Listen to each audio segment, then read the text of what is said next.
Passionnés et créateurs, bonjour à vous. On se retrouve aujourd'hui pour une nouvelle vidéo. Une vidéo qui m'a été demandée par l'une d'entre vous via Instagram pour tout simplement avoir la possibilité avec la Scan & Cut de personnaliser son planeur acheté à Action. Cette astuce va fonctionner pour ce planeur en question, mais il vous suffit de faire exactement la même chose, quel que soit le planeur que vous utilisez, du moment qu'ils sont à anneaux. Selon la marque, le modèle et compagnie, il y en a certains où il y aura moins d'anneaux, plus gros ou ce genre de choses. Ce genre de modification ne gêne absolument pas à la manœuvre que l'on va faire aujourd'hui, qui est très simple pour le coup.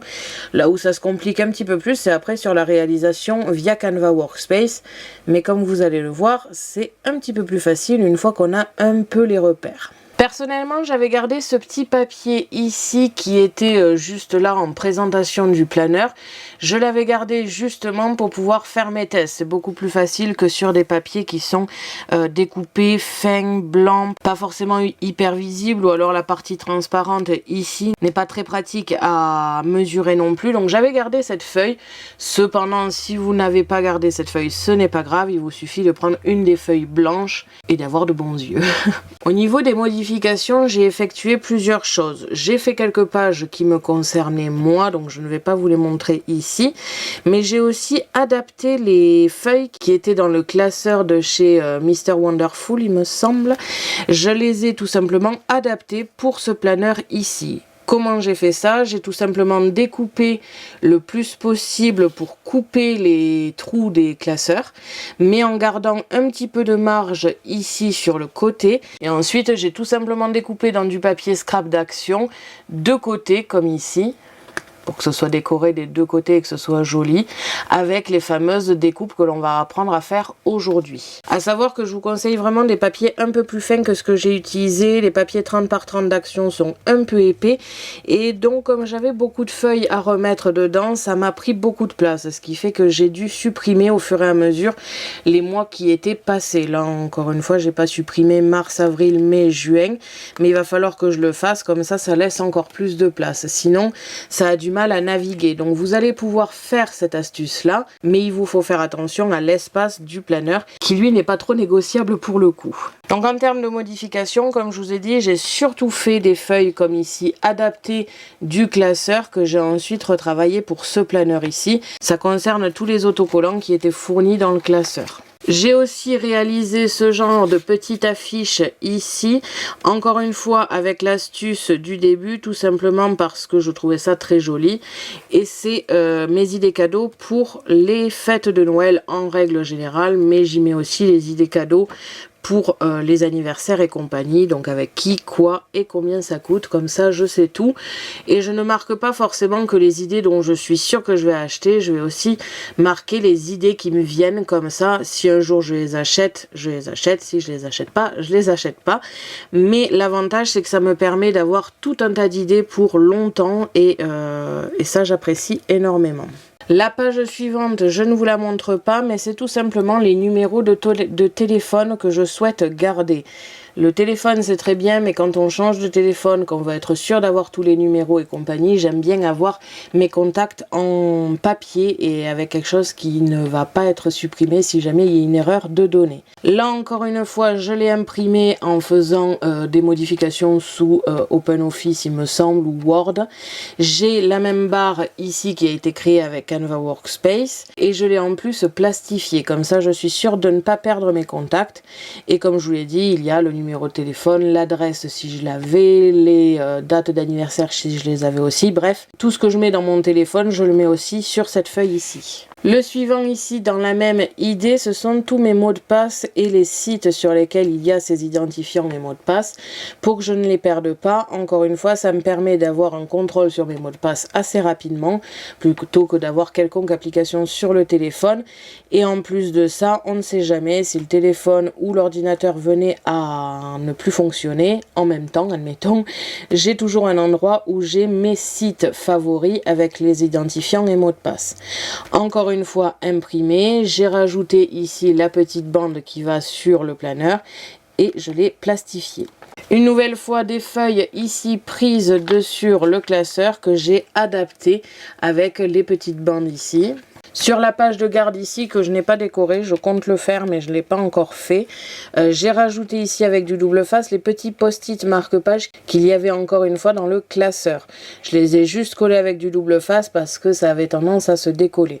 C'est très pratique, ce n'est pas du tout fait pour écrire dessus, vous pouvez coller des petits autocollants. C'est d'ailleurs ce que j'ai fait ici pour les mots de passe et contacts. J'ai tout simplement mis des autocollants pour pouvoir m'en rappeler de ce que c'est surtout. Mais voilà, c'est très pratique parce que ça vous permet de garder des pages importantes comme ici, c'est-à-dire les mots de passe et les contacts. Je n'y vais pas tous les jours, mais si un jour j'en ai besoin, je veux pouvoir y accéder rapidement. Il est vrai que je ne peux pas trop vous en montrer plus parce que déjà il y a beaucoup de pages que je consacre pour mes idées de vidéos et compagnie. Les mots de passe et tout, je ne vais pas vous les montrer, ça paraît logique.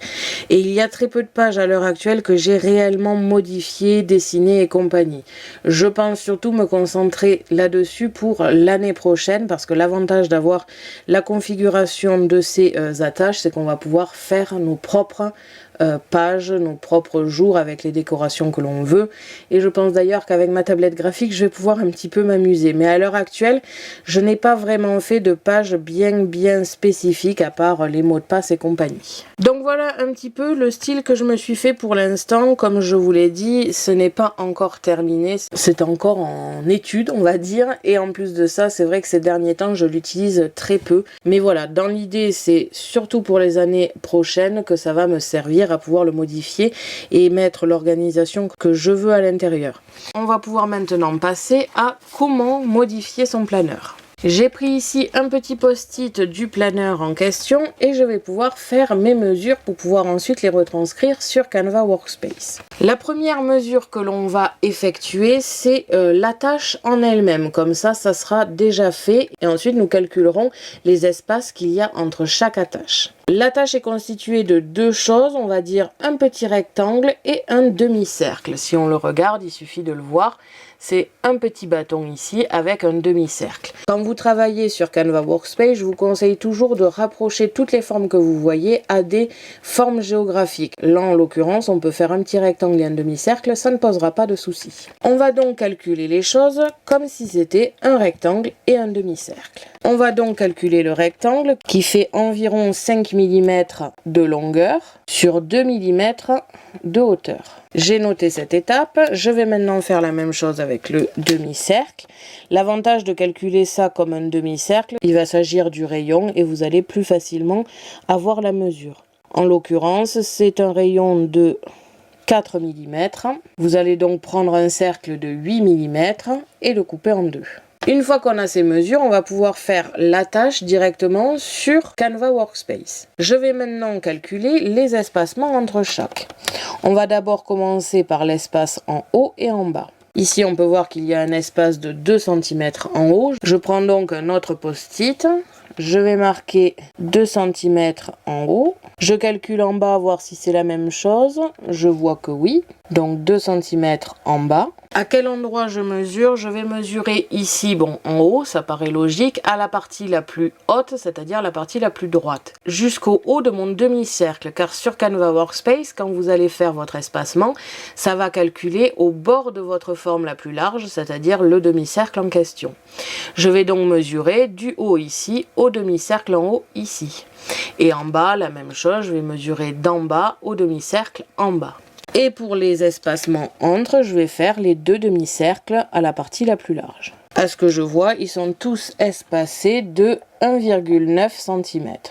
Je me marque donc 2 cm en haut, 2 cm en bas et 1,9 cm sur le centre. À partir de là, j'ai ma base ici. À savoir que les 2 cm en haut et en bas, ça n'a pas vraiment d'importance. Le tout, c'est que ce soit centré par rapport à votre papier. Là, il y a 2 cm parce que mon papier fait 22 cm. Mais si je prends un papier normal, il fera 21 cm, vu que la plupart du temps, c'est calculé en A5 et c'est du 14,5 sur 21 cm. Donc, le 2 cm en haut et en bas, lui, n'est pas du tout important. L'important, c'est de le centrer sur votre papier. Après, bien sûr, ça va dépendre de la taille de votre papier en question. Donc, le plus important, comme je vous l'ai dit, c'est le 1,9 cm entre chaque petite attache. Une fois que ça c'est fait, J'ai un deuxième conseil à vous donner, c'est de prendre n'importe quelle page de votre planeur et de calculer la taille. Si vous souhaitez vous faire vos propres feuilles, vous pouvez découper les attaches mais aussi le contour de votre feuille. Prendre une feuille du planeur en question qui n'est pas remplie et je vais venir mesurer sa taille. Pourquoi je vous dis de faire ça? Tout simplement pour que toutes les feuilles, si vous ne modifiez pas le planeur en lui-même, pour que toutes vos feuilles soient de la même taille. Sinon, vous aurez des feuilles plus grandes et ça sera pas très joli. Donc c'est bien ça, ça nous fait du 14,6 cm de large sur 21 de haut. À partir de là, vous allez pouvoir vous faire vos propres feuilles, décorées via Word ou compagnie, et ensuite découper avec la Scan & Cut. Donc on a toutes nos mesures, on va pouvoir aller sur Canva Workspace pour faire nos modifications et nos feuilles directement. À savoir que si vous souhaitez faire ici les onglets, il va vous falloir calculer la petite avancée juste ici et surtout le décalage pour chaque mois. Là encore, ce que je vous conseille de faire, c'est de prendre les mesures, de faire vos motifs sur Canva Workspace, mais surtout de le plastifier. Ça vous donnera de la rigidité pour entre chaque mois, de la solidité évidemment, et surtout vous allez pouvoir vous amuser à le garder pour chaque année, car les mois, eux, ne changent pas. Donc voilà, les mesures sont effectuées, on va pouvoir passer sur Canva Workspace. Comme je vous l'ai dit, ici ce sont les mesures qui sont adaptées au planeur que j'ai acheté à Action, c'est-à-dire celui-ci. Tous les planeurs n'ont pas le même nombre d'anneaux, ils ne sont pas espacés de la même taille et il va toujours y avoir des modifications à faire, quel que soit votre planeur, même si vous avez exactement le même que moi. Je vous conseille quand même de vérifier vos mesures avant d'effectuer quoi que ce soit sur Canva Workspace. Ça serait un peu bête de faire tout un tas de découpes sur des feuilles pour un planeur pas adapté finalement. Je vais vous montrer deux choses, comment réaliser une feuille entière, comment réaliser un onglet si je le peux, et surtout comment réaliser les petites adaptations que j'ai réalisées ici. On se retrouve donc pour la deuxième et dernière partie sur Canva Workspace. Je ne vais pas vous faire les découpes car j'en ai déjà effectué et je n'ai pas envie de gâcher du papier pour rien. Donc pour le coup, il n'y a que ce que je vous ai montré ici, mais comme vous allez le voir, c'est quand même assez facile. On se retrouve donc sur Canva Workspace, le programme de la Scan & Cut, pour tout simplement refaire ce que l'on a mesuré tout à l'heure. Pour commencer, je vais mettre en texte toutes les données de mesure que j'ai faites. Ne pas oublier ces mesures que je vais mettre sur le côté ici et je vais pouvoir créer mes attaches. On va d'abord commencer par prendre un carré pour la feuille de base, un carré pour le rectangle et enfin un cercle. J'ai oublié de le dire tout à l'heure, mais bien sûr, il vous faut compter le nombre d'attaches qu'il vous faut, en sachant que celui que j'ai a 8 attaches. À partir de là, je vais pouvoir retravailler mes formes. On va donc prendre un carré et le mettre à 14,6 par 21 de large. J'enlève le rapport d'aspect et je mets une hauteur de 21, donc 210 mm. Ici, ça représente ma feuille pour mon planeur. Maintenant, on va faire les attaches. On a donc un petit rectangle qui fait 5 mm sur 2 mm. C'est vraiment tout petit, hein. Et enfin, pour le cercle, on conserve le rapport d'aspect et on le met à 8 mm comme ici. Comme précisé tout à l'heure, il va s'agir d'un demi-cercle. Pour cela, vous faites P ou alors le tracé comme ici en point par point. Vous allez faire un premier point là où vous le souhaitez. Vous allez ici au centre du cercle en haut, en sachant que c'est aimanté sur les cercles pris sur Canva Workspace. Vous cliquez une première fois. Vous allez ensuite aller sur le centre en bas, encore une fois c'est aimanté. Faire en sorte que votre forme englobe bien votre demi-cercle et on va pouvoir diviser. À partir de là, on supprime ici nos formes inutiles, à savoir qu'il vous faut garder le côté bombé à gauche comme ici. Et on va jointer les deux. Pour cela, on va les mettre centrés ici horizontalement. On va leur distribuer un espace à 0 mm, horizontalement toujours. Et on va fusionner. Et on a donc ici notre première attache. À savoir, pour que ce soit dans le bon sens, que vous allez devoir la retourner comme ici. On a donc une première attache et on va la copier le nombre de fois nécessaire, c'est-à-dire 8 fois. À partir de là, j'ai mes 8 attaches que je vais centrer ici verticalement. Je vais les espacer d'1,9 cm, donc 19 mm, verticalement. Je vais les grouper et on a ici nos attaches qui sont correctement effectuées. C'est vraiment très simple. Une fois qu'on a compris que tout doit être rapproché à des formes géométriques et qu'on a pris les bonnes mesures aux bons endroits, on a les attaches qui sont vite faites. À partir de là, je vais pouvoir prendre ma page avec mes attaches, l'aligner à gauche, l'aligner au centre ici, et on va pouvoir diviser. Avant cela, je vais copier mes attaches. Je vous conseille toujours de faire pareil, ça vous permet de pouvoir les mettre sur n'importe quelle feuille. C'est-à-dire que si vous avez l'intention de faire cette feuille-là, vous aurez un premier modèle, vous allez pouvoir le copier une deuxième fois et faire tous vos onglets, et vous allez pouvoir le copier une troisième fois pour des petits rajouts comme j'ai fait personnellement. Donc je vous conseille toujours de garder votre forme ici de base, de ne jamais utiliser cette forme-là. Vous allez toujours le copier une fois et comme ça vous pourrez l'adapter là où il vous le faudra. Donc comme je disais, à gauche, au centre et on divise. À partir de là, on désélectionne notre rectangle, on supprime et on a notre première feuille de planeur qui est effectuée. C'est vraiment très simple. La seule chose à savoir, c'est vraiment de prendre correctement vos mesures. Donc l'important quand vous prenez vos mesures, c'est toujours de prendre au plus large ici pour le cercle, de prendre la bonne mesure ici du rectangle. Comme ça, après, vous allez pouvoir faire ces formes ici. Et pour les espaces, vous prenez de la pointe la plus large, c'est-à-dire d'ici, à la pointe la plus large, c'est-à-dire ici, et vous mesurez entre les deux. À partir de là, comme je vous l'ai dit, votre feuille ici de planeur basique est prête. Une fois que ça c'est fait, nous allons pouvoir adapter sur ces feuilles ici les onglets. Pour cela, je vais copier ma feuille qui doit être de la même largeur et de la même hauteur, mais qui doit avoir un petit rajout ici pour avoir un onglet. Pour l'onglet, c'est très simple, on va venir dans les formes et il y a des formes vraiment adaptées à ça. Par exemple, ce genre ici de rectangle avec les angles arrondis, ça peut très bien faire l'affaire. Quelque chose d'encore plus arrondi, là-dessus, c'est vous qui voyez. Vous pouvez même faire des formes un petit peu plus spéciales, ce n'est pas bien grave. Le tout, c'est que ça doit vraiment rentrer dans votre planeur et ne pas trop en dépasser. Que ça dépasse, ça ne gêne pas et c'est même la plupart du temps prévu pour que vous puissiez directement avec le planeur fermé atteindre le mois que vous souhaitez, mais il ne faut pas que ça dépasse de 10 cm non plus. En l'occurrence, je vais prendre ici ce rectangle, que je vais mettre un angle à 90 pour l'avoir dans l'autre sens. Je vais venir ici le partager en deux. Si je n'ai pas ici le centre qui est aimanté, c'est très simple, je vais venir reprendre mon outil de sélection, cliquer 2 fois, faire en sorte que le segment associé soit illuminé en bleu et rajouter un point qui sera forcément au centre. Je réalise la même chose en bas et on a maintenant nos marques. On va pouvoir tracer un trait entre les deux, encercler ici notre forme et venir diviser. À partir de là, on supprime ce qui n'est pas nécessaire. Ici, je vais retourner ma forme et j'ai mon onglet qui est prêt. Maintenant, on va devoir tout simplement calculer la taille de l'onglet. Qu'on ait minimum 6 mois sur la totalité d'une feuille ici et 6 mois sur une autre feuille. Je prends ma calculette, je vais tout simplement diviser 21 par 6. Ça me fait 3,5 en termes de taille. Je prends donc ici mon onglet. En hauteur, je vais lui mettre 35 mm et on a notre onglet qui est prêt. À partir de là, je vais le copier 6 fois.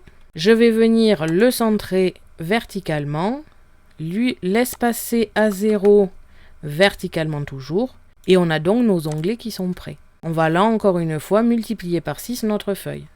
Je vais venir ici les centrer pour les avoir toutes. Je vais en prendre une, la coller au maximum ici en haut, fusionner et faire la même chose pour toutes les feuilles.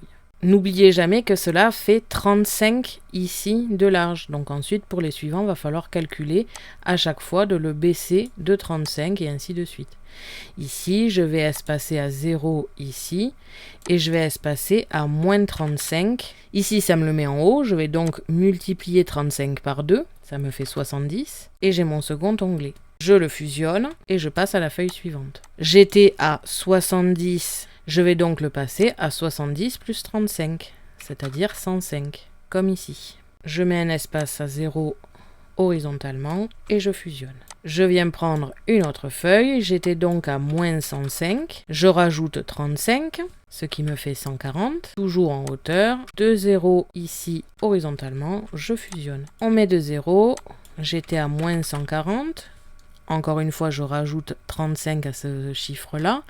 J'obtiens donc moins 175, moins 175 comme ici. Si votre étiquette est un petit peu trop basse, ça va avoir tendance à faire l'inverse. Si je le fais maintenant, moins 175, ça me le met au deuxième onglet. Vous le refaites une autre fois et vous aurez la bonne mesure. C'est juste que selon votre angle, enfin si vous êtes au-dessus de la moitié ici, vous allez aller vers le bas. Si vous êtes en bas de la moitié, vous allez aller vers le haut. C'est un coup de main à prendre, mais c'est assez facile. Et enfin, pour le dernier onglet, on n'a pas du tout besoin de mesurer. On va venir mettre un espace de 0 horizontalement et on va venir l'aligner en bas.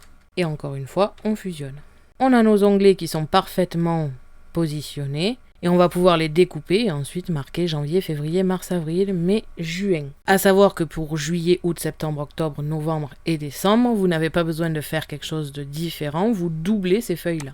Je vous conseille de les diviser en 6 comme ici plutôt qu'en 12 parce que sinon vous aurez à peine l'espace de marquer Jean ou J ou ce genre de choses. Je préfère personnellement écrire en entier les mois, donc je vais le laisser comme ici. Avec nos feuilles, on a donc maintenant créé nos feuilles de base et nos onglets. Maintenant, je vais vous montrer comment faire un rajout. C'est très simple, ça ne change pas grand-chose pour être honnête.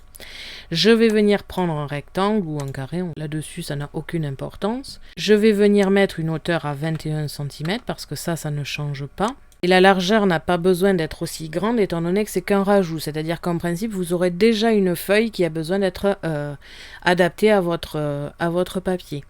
Là je vais réaliser une forme bateau, c'est-à-dire que je vais mettre 4 cm de large et donc que ce soit divisé en 2, ce qui fera 2 cm de large.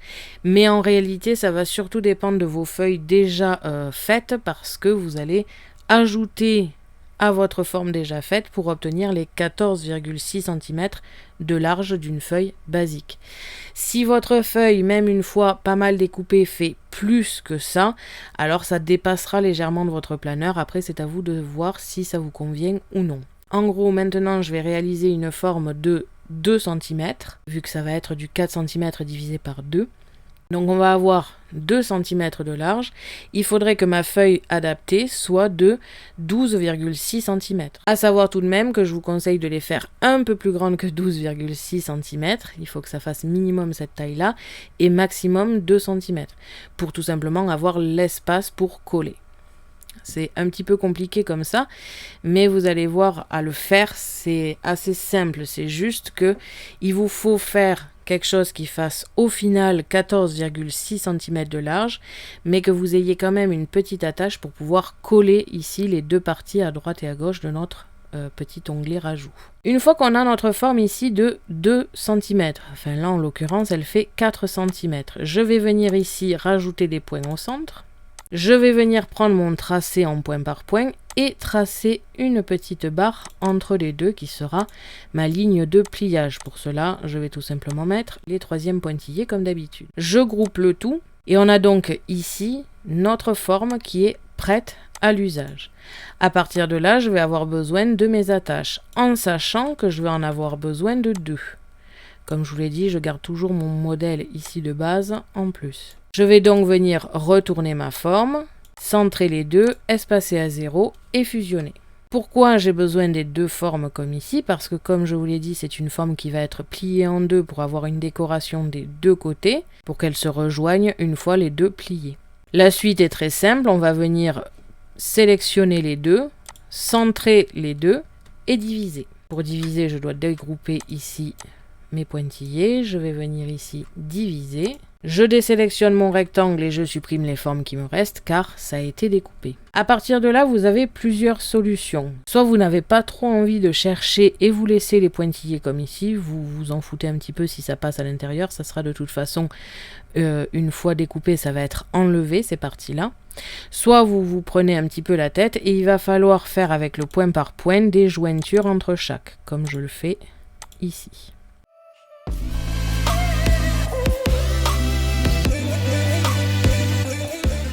Une fois que toutes vos attaches sont faites, vous les sélectionnez, vous les mettez en troisième pointillé aussi, vous groupez le tout. Et on a donc la possibilité soit de ne pas s'énerver et de laisser les pointillés directement, soit de mettre ici que les pointillés que j'ai créés, ce qui fait qu'à l'intérieur, vous n'avez vraiment rien. Ça, c'est vous qui voyez. L'un comme l'autre, c'est assez facile à faire, tout simplement parce que je vous ai fait faire la moitié des attaches.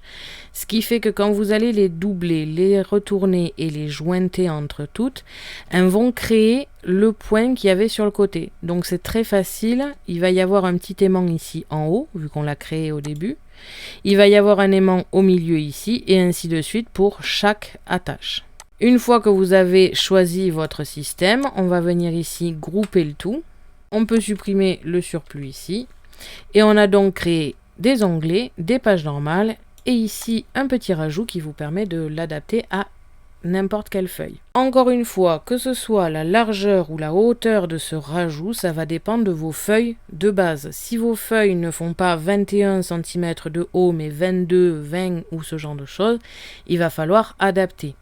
Quand vous adaptez, vous n'adaptez pas une fois votre motif fait. Si par exemple maintenant, je me rends compte qu'elles ne font pas 21 cm de haut, mais 25 cm de haut, ça va malheureusement aussi vous changer la forme de vos attaches. Comme vous pouvez le voir, elles sont légèrement plus grandes. Ça, il ne faut absolument pas que ce soit le cas. Il vous faut donc bien mesurer avant pour pouvoir faire votre motif après. Encore une fois, on n'oublie jamais, on garde toujours le modèle ici, même si vous faites un fichier particulier pour ça, vous gardez toujours le modèle seul en sauvegarde. Ça vous permet de pouvoir l'adapter quelle que soit votre feuille.